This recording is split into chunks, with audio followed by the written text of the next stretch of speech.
Hello everyone. This video will be on the 3.7 section of the IB/AA curriculum. Please pause the video for a second to look at the contents for this section. There is no formula.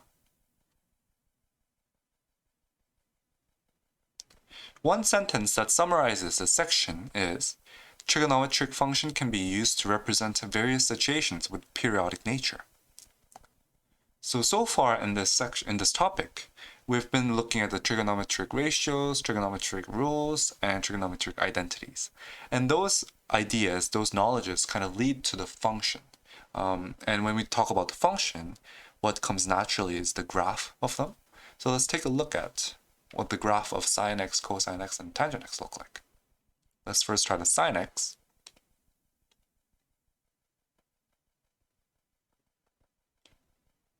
Sorry, I forgot to mention, when you graph the trigonometric functions, it's a good idea to use the zoom 7, which is the zoom trig. So the window is set so it's natural for us to look at the trig functions, especially in radians. So I can see that there's some weird nature here. There's a wave-like pattern. Let's first talk about the x-intercepts and y-intercepts.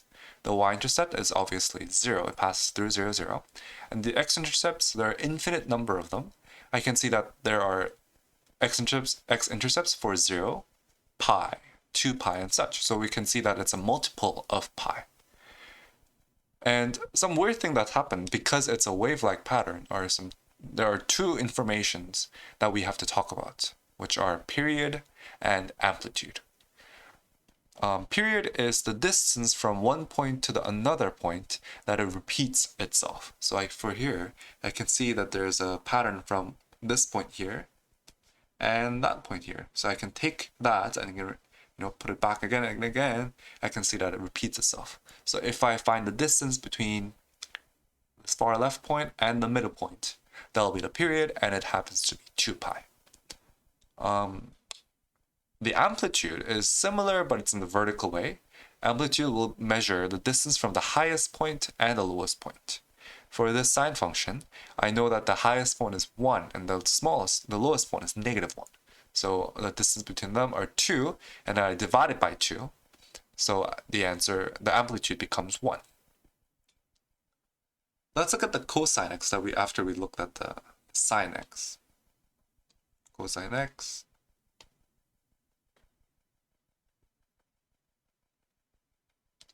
The cosine x graph, the period and the amplitude are the same. They're 2 pi and 1 respectively.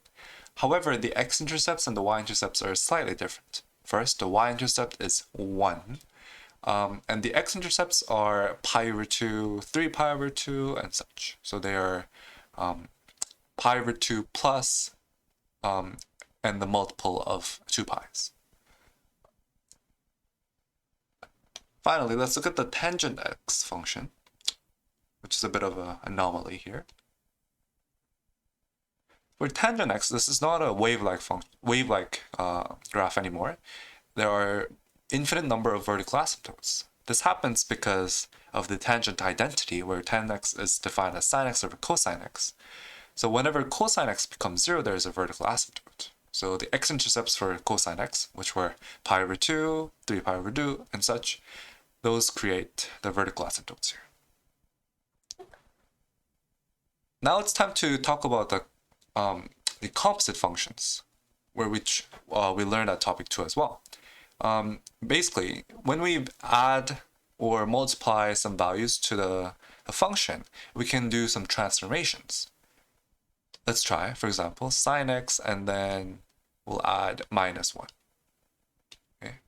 So if I subtract by 1 on the x, I know that my graph should do a horizontal shift towards positive direction by the unit of 1. Now let's try to multiply everything by 2. Multiply x minus 1 by 2. So I'm going to do 2 minus x minus 1.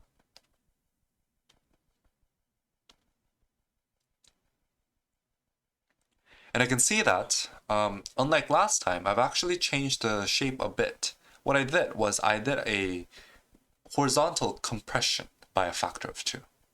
Right? I can see that there are more waves in one screen right now.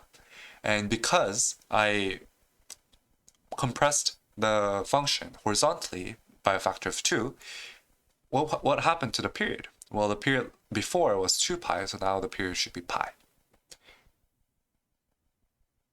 I think it's obvious where we're going next. Let's try to do a vertical stretch, let's say by a factor of 3. Last time when I did the horizontal compression, what I did was I changed the period, but now I changed the amplitude by doing a vertical stretch. Here, I can see that the highest point is 3 and the lowest point is -3, so 3 plus the distance is 6, and then I divide it by 2, so now the amplitude is 3.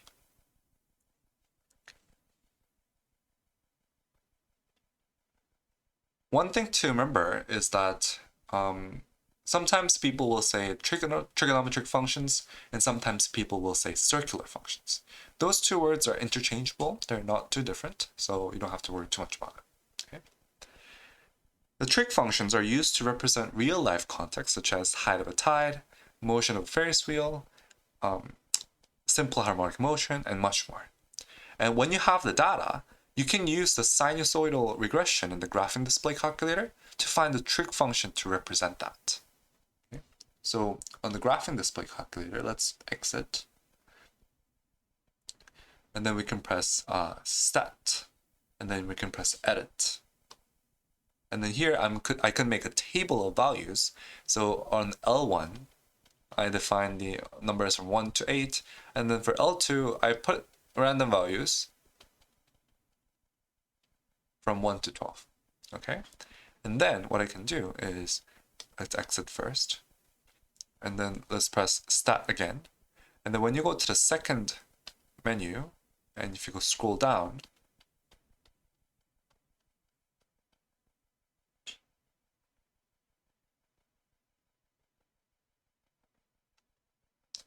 you can find the sine reg. Okay, the sine reg represents the sinusoidal regression. Let's press enter, and then here you can find the you can specify which list you're going to refer to when you're talking about the x values and the y values. Here, x list will be the L1 and the y list will be the L2. And let's scroll down, and let's press calculate. Boom. So we get the function of sine with a vertical stretch of 1.55 and the horizontal compression by a factor of 0.4498 and the shift of 1.30 and the vertical shift of 6.24. However, it's important that the shape of the composite function is quite different, right? Here it says a sine bx plus c. However, our IB content says a times b and then bracket x plus c. So we just have to be a bit careful when we're putting the values in the IB format, right? I hope you enjoyed this video and try some questions in this section to really master the skills that we have learned. Anyways, I'll see you in the next video. Best wishes.